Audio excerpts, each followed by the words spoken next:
obviously, Joe, lockdown has sort of put a stymie on everything for everyone recently, and obviously in the wrestling industry, it's impacted on you guys massively. Like, what's been keeping you busy over the last sort of 10, 12 weeks?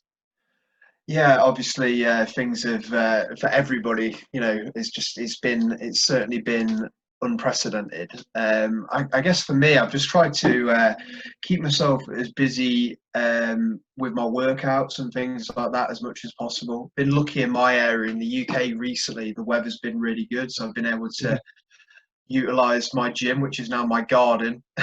And I've been doing a lot of running, I've been doing a lot of walking, I've been doing a lot of cycling. I've just been trying to keep it creative in regards to what I can do in a workout environment. I've also tried to do things that I can do to keep myself in wrestling shape that don't require a ring. But also outside of that, I've found, although obviously it's been, you know, we've been socially distancing, I've also found that I've kind of connected with friends, family, more so in the sense of not being able to see them by doing things like we're doing. So that has, I've just tried to, I'm lucky, I'm in a fortunate position. My fiance is able to work as well. So we're quite fortunate. So I've just tried to look at the positives as much as possible and try and make, you know, like I said, try and make the most out of the time that I've had and utilise it best of my ability. I think, like, obviously with the wrestling hat on, keeping in shape is something that's like massively important, not only for like guys like me that are trainees, but yourself, you know, at the top level. As you say, you know, making sure you're not, you know, getting bored or getting sick of your workouts is a big part of that. Is there anything out of the ordinary that you've been doing, or any types of training that you wouldn't have necessarily done before that you've incorporated? I've actually just the last couple of weeks, it's quite a well-known workout thing. It's something I've never done. I've just started doing the insanity workouts, which they do live up to their name. I've never, I feel like my body's raining by the end of it, but they're really pushing me from that, because I do training wise, I always enjoy sort of hit cardio and really pushing myself to limits, and you know, obviously not being able to get in a ring and work on drills and keep up to date with that. I've been trying to find a way to replicate that as best I can and keep myself moving, so I'm cardiovascularly going for it. So that insanity side's been good. Also, like I said, it's simple, but I've never been much of a runner or a jogger, and I've really gotten into that. I'm not running marathons or anything like that, but I've been doing consistent paces and consistent distances, and it's also been, you know, it's allowed me to utilize the time outdoors and stuff. And then just incorporating, I mean, it's training I've done before, but then just like I mentioned before, trying to get creative in regards to like just simple circuit workouts. And also the good thing as well is obviously everyone's in the same position, so I've been able to pick up things from other guys and other girls who are doing their workouts, so seeing what people like Sam Gradwell's, I've noticed some of the things he's done, or Joe Coffey, or even Scotty Too Hotty, trainer over in NXT. I saw some of the things he was doing and just kind of like trying to implement them and make it work for me. So yeah, just really tried to from a workout perspective, I've quite enjoyed it. I think, you know, obviously over the last couple of weeks in particular, social media in the wrestling world has been, you know, it's been quite a dark place. But when you see the likes of Joe Coffey, you know, doing his Instagram QWOD workouts, that kind of thing, and showing, you know, how easy it is, even if you don't have a full set of equipment, you know, to like, you know, getting about it, doing, you know, deck of cards, workouts, all that sort of stuff. It's something that is like quite inspiring, you know, just to like keep in shape.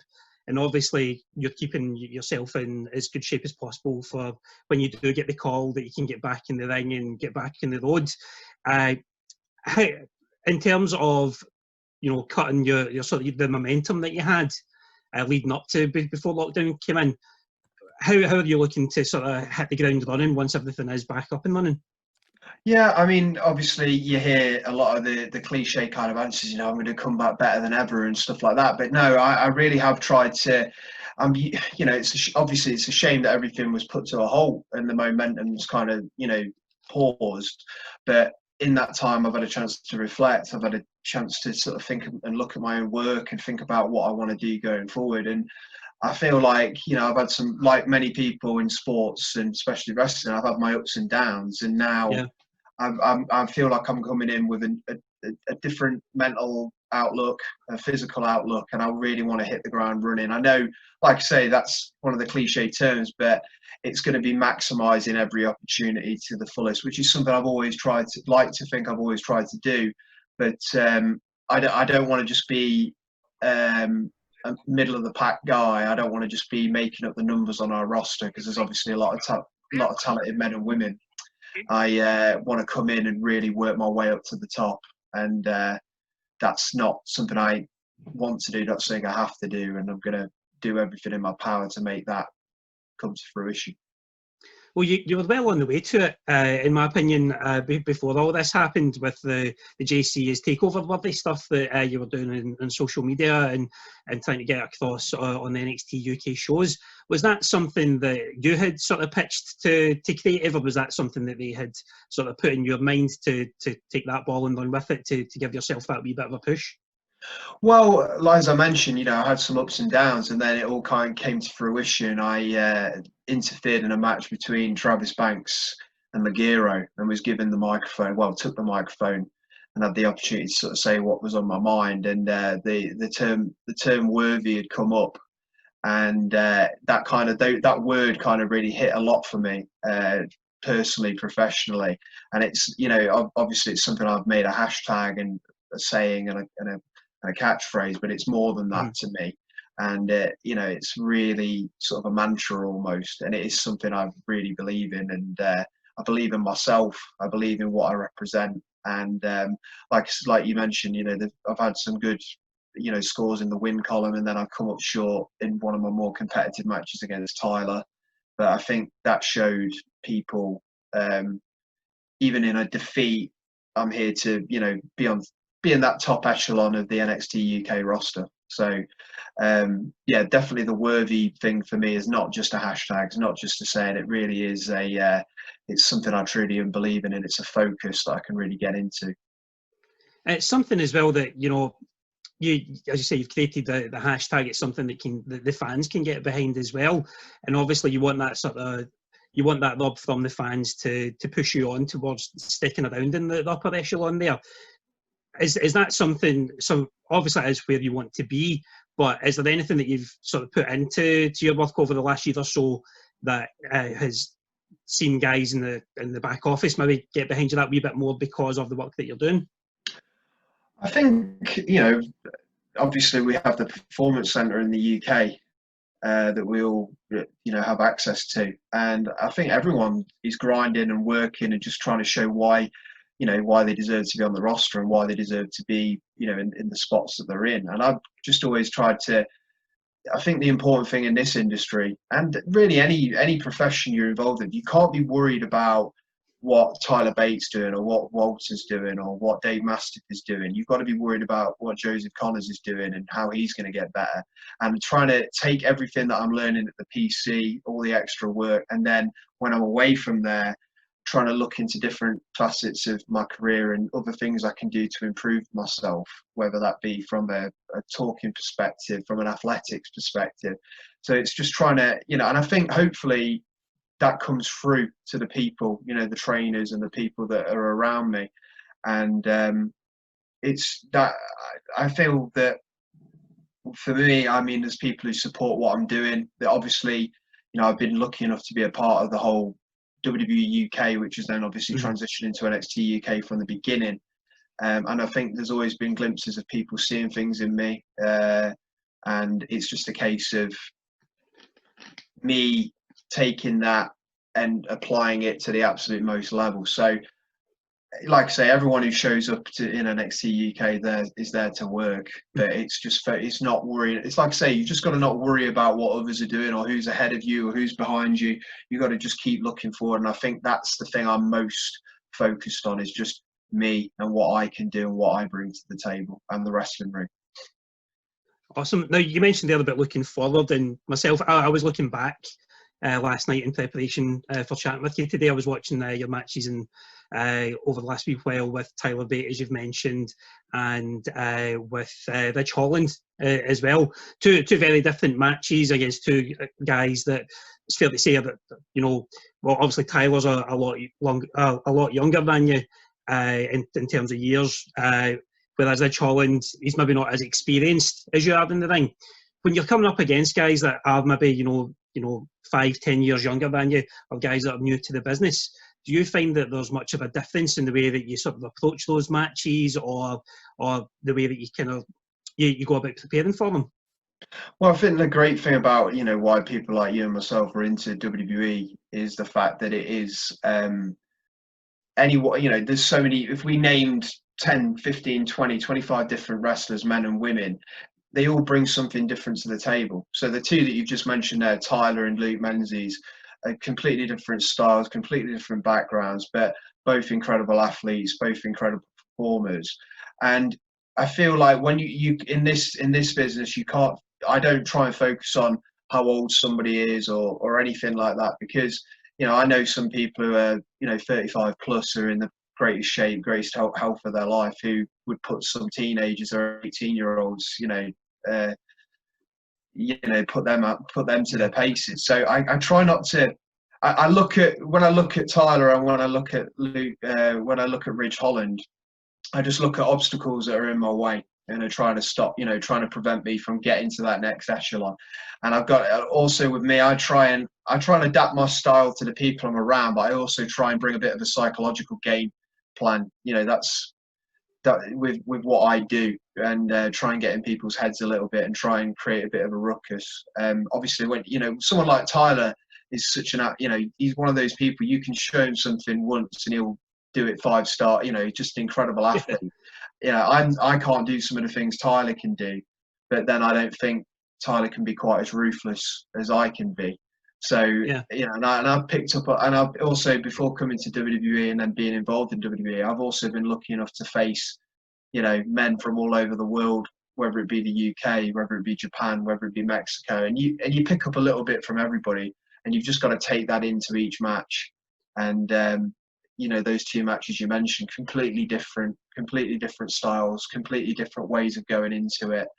And, that's the way you've got to go in. I don't know if it was maybe due to the age differences in the matches that I spoke about there, but the one thing that I noticed in the commentary of them was how they refer to you as the veteran of the match, or one of the veterans of the NXT UK locker room. Is that a position that you like to be seen as being one of the more older, experienced guys, or do you see that as maybe setting you sort of in a different position to some of the new up-and-coming guys? To be honest, it's not something I really concern myself with. I don't really think about obviously the time and the work I've done so far in my career is important to me, and it's been a part of the evolution of my own career, but it's not something I carry with me or worry about too much when I'm facing off against somebody, because, we've seen people who've been in this industry for however many years, and then you see people come in and they're like, they just take to it like a duck to water kind of thing. Tyler's technically not had as many years in as I've had yet, just because of our ages. But he's certainly he's not a rookie by any stretch of the imagination. And as someone like Ridge Holland, who's relatively new to the wrestling industry, but he still has a hell of a sports background before him. So I feel it wouldn't be smart of me to take that lightly just because they've got a few less years in. The one thing that I think that comes across when you're watching our brand, or any of the brands really, is you see how hungry everybody is and everybody wants it. And if they didn't want it, they wouldn't be in the positions they were in. Somebody else would come in and take it. So I think when you start thinking about tenure and things like that, that's when things aren't going to go your way. So it's not something I concern myself about too much. Obviously, I'm proud of the fact that I've been in this industry now for 14 years nearly, but it's not something especially when I'm into my NXT UK stuff, it's not something I worry about, especially when you're working with legends like William Regal and Johnny Saint and Johnny Moss and James Mason, and the list goes on, and they've had so much more experience. It wouldn't be a smart decision on my part.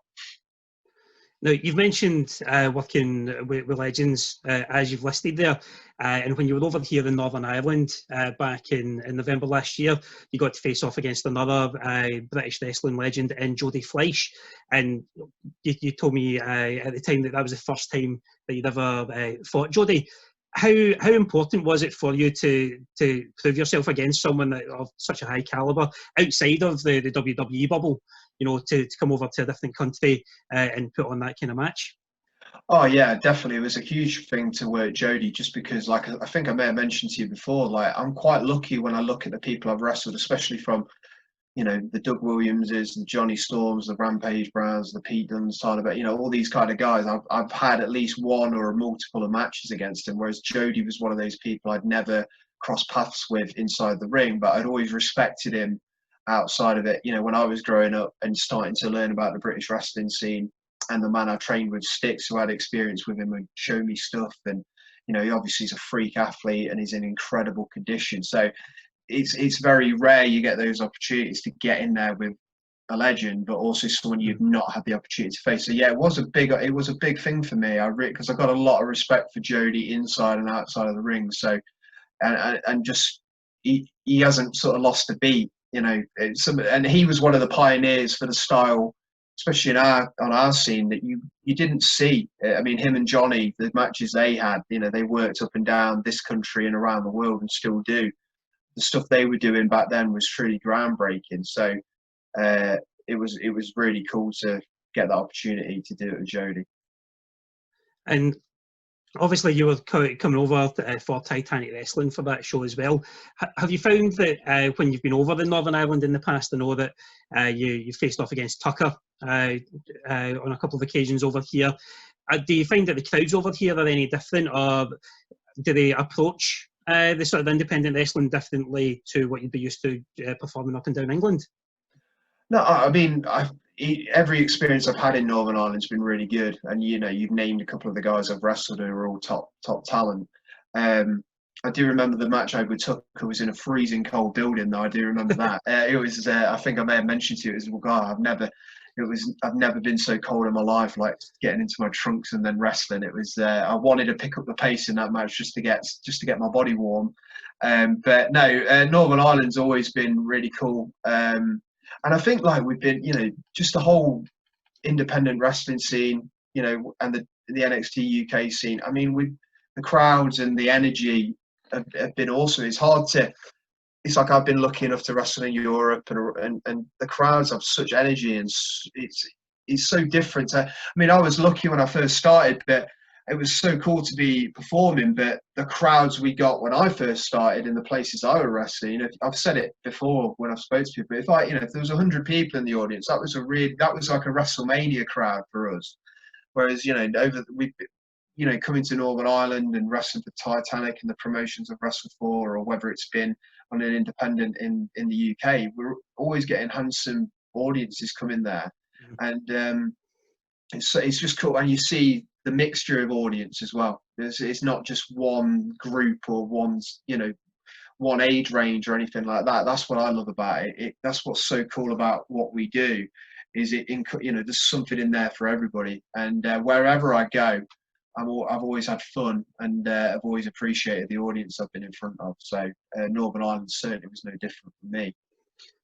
Excellent. Now, you've mentioned you like to have fun with your shows, and we're going to have a wee bit of fun on the podcast now. Over the last couple of weeks in the podcast, I've been I've called it the SkypeCall Stramash, where I've had a few of the guys from Titanic Wrestling and whatnot coming on and tell me what they've loved and what they've hated about being in lockdown. But as we're doing this over Zoom, just call it ZoomerSlam for this week's one, I think. So first up, I asked you to give me what your lockup was. What's the thing that's grabbed you about wrestling over the COVID pandemic? What is it about wrestling that you've sort of really enjoyed?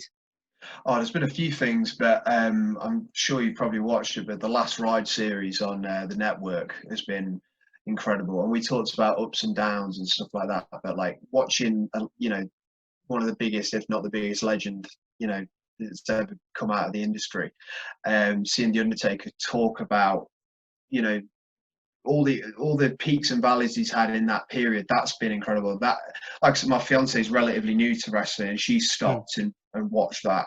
And I think you could show that to anybody as a great advert to just watch this documentary, learn about this man, and that's been great. I've also really enjoyed re-educating and educating myself on British wrestling, world of sport wrestling that's happened, 40, 50 years ago, and learning about some of the great wrestlers, and like Jim Breaks, Pat Roach, Adrian Street.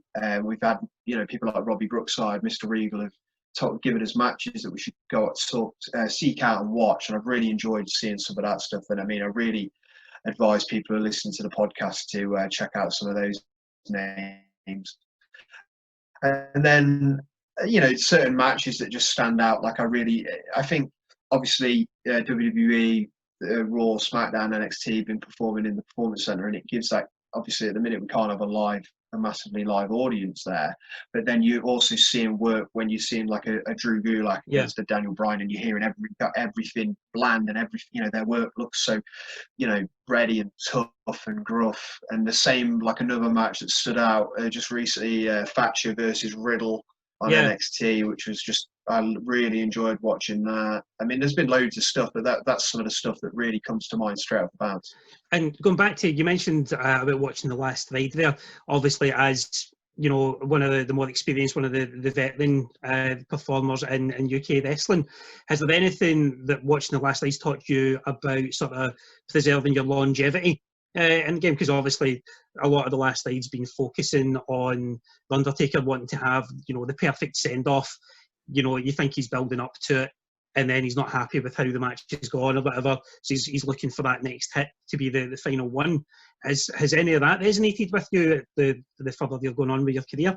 I think it's just cool to see a man who's, I think it's his 30th year since he debuted. I think it's so cool just to see someone who still cares so much about what he does. There's a point in when he's building up to one of the WrestleMania matches or one of the big pay-per-view matches, and he's talking about how he doesn't want to take a spot from another guy or another girl if he's not going to give, you know, the performance that he wants to give to the audience. And I thought, you know, that's so cool, because no one would step in the Undertaker's way, you know, if he wants to have a match on any show.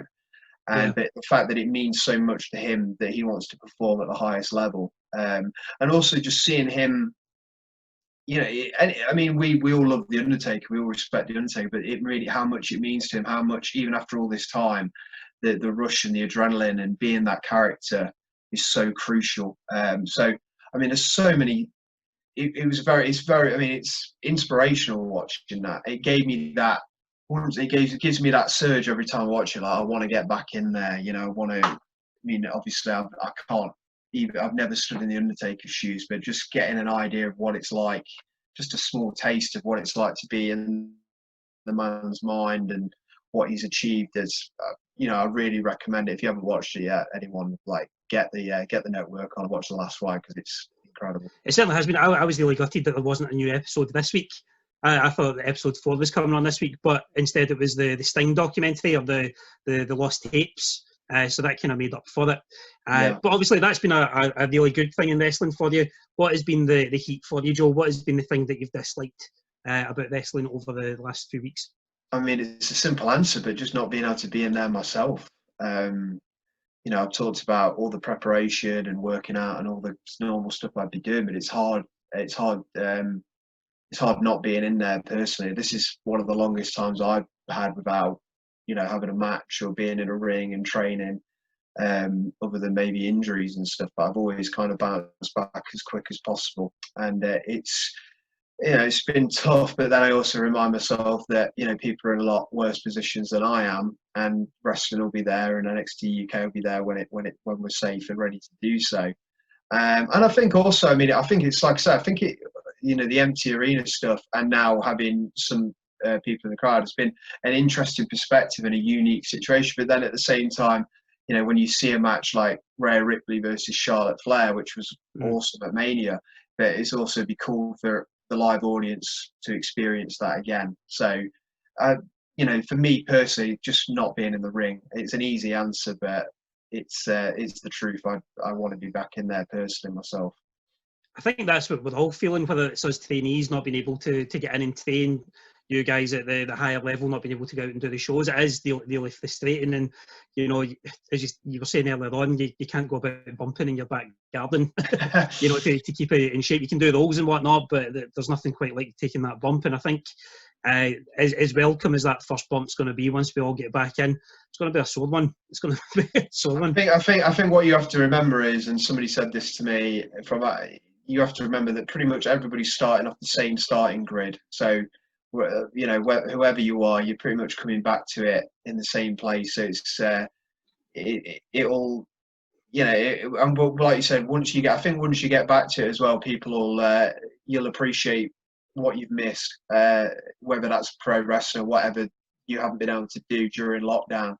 You know, hopefully it'll give us all a bigger appreciation for what we have in our lives. I mean, it has done it in a perspective of just, like I say, family, friends, and things like that for me. Awesome. Now, the next part of the ZoomerSlam is the comeback. Outside of wrestling, has there been anything that you have rediscovered a love for or a passion for since you've been in lockdown? I think, like, not that I mean, I kind of alluded to it earlier. It's not that it's hard to sort of say have I rediscovered a pack, but like, even just, like I say, just reconnecting with people. You know, even just my family, just I've been able to have, I mean, I've always got the option of jumping on a video call even when I'm working and stuff like that, but it's made me make sure I check in with my family and check in with my close friends and be more involved. And you know, I've been doing calls similar to what we're doing, my dad and my brother, and we you know, we probably would have never done that if it wasn't for this lockdown period. I mean, outside of wrestling, I'm a big movie lover. I'm a big, you know, that's one of my sort of my escapes and one of my passions and stuff. But you know, I've been like I said, I've been relatively fortunate to during the lockdown period to sort of do the things I would be doing anyway within reason. But just trying to keep that positive head and enjoy the time as much as you can enjoy the time whilst you've been in this situation. I think you've totally hit the nail on the head there. You know, I myself, I'm Scottish, but I live over here in Northern Ireland. So, you know, 3-4 times a week I'm Skyping back home to speak to my folks anyway. Yeah. But I think, so that transition hasn't been too bad, you know, because I'm just keeping in touch with them the way that I normally would. But it's kind of almost having the reverse effect because I'm doing it more with them. I've got less to talk about because you're not really doing anything new on a day-to-day basis, and because I'm talking to them more, it's not like building up for a couple of days beforehand, but it's still really good. I mean, we've been having you know, family Zoom quizzes every Saturday night with the extended family as well. And as you say, you know, reconnecting or connecting with people that you wouldn't normally do so, even though you've got the means to do it, it has been a big thing. And it's been a big sense of sort of solace for a lot of people, I think, the technology we have. Definitely. I think it's trying to be creative and have a night out but in on these Zoom calls. You know, it's I've been doing similar stuff to what you've been doing, and it's been good seeing what people have been up to and how they're trying to connect. And like I said, I think in a weird way it's kind of made some people a bit more social, which is you know, not a bad thing. Okay, and finally, the last part of this is the pinfall pop. What has been the thing outside of wrestling that you have been up out your chair screaming for, something you've absolutely loved despite the restrictions that are in place?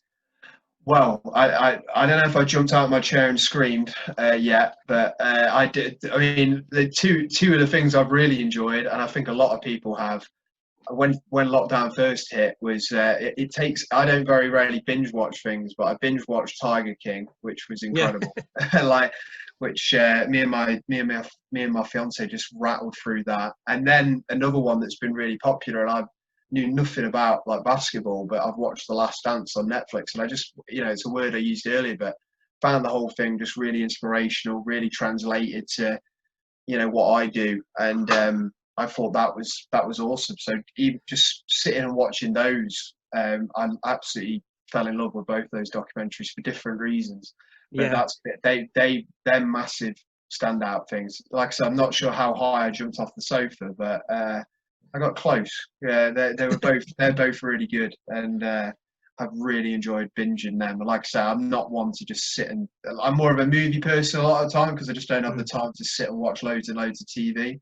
But yeah, on the odd day off I've given myself from training, they've been awesome.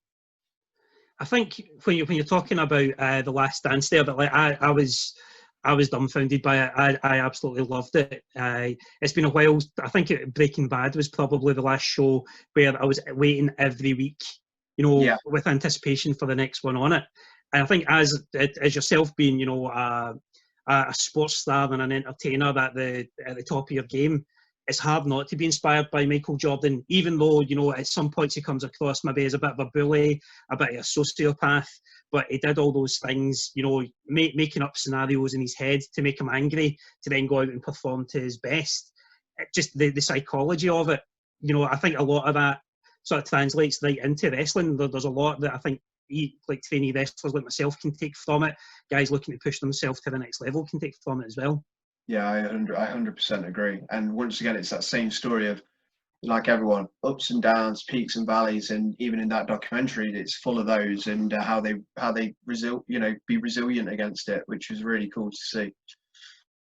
It definitely was, and I think tying it in with The Last Ride as well, you're looking at an icon in the present day, looking at his past and how that's forming not only his present, but his legacy as well, in the way that you're seeing what shaped it, what's driven them, and what they've been willing to do to help preserve that legacy. It's phenomenal television. Totally, 100% agree with you. Now, I think that's about our time up there, Joe. So thank you very much for coming on, hitting the headlines this week. The last thing that I'm going to ask you is, a lot of the people that would listen to this podcast are my fellow trainee wrestlers here in Northern Ireland. What would be your sort of your one tip to give them for when we will be able to get back into the training school and get ready for shows again? I mean, I think it comes back to something I said earlier. I mean, I think you've just got to, we hear all that you first of all, staying humble, and then when you get back in there, is not worrying about what the person to the left or what the person to the right of you is doing. Use them to motivate you, but don't, if somebody gets a bit ahead of you, what do you need to do to level yourself up? Or is it not your time, not getting in your own head? I think that we talk about The Last Dance and The Last Ride. I think what we do as well is obviously physical, but it's very psychological, and you've got to make sure you maintain that psychological spirit as well, and just be worried. Maybe everything's not going to click straight away like it was 2, 3, 4 months ago, but know that if you've accomplished things before, you'll accomplish them again. And don't get in your head, don't beat yourself up, stay positive, and don't allow negativity to come in. If negativity comes in, process it, deal with it, kick it out one side, and then push forward. That's the most important thing. And just be ready to get your working boots on and work hard. That's the important thing. Keep training, keep working hard, and when it's time to get back in there, utilize everything you've learned outside of this time, and then smash it going forward.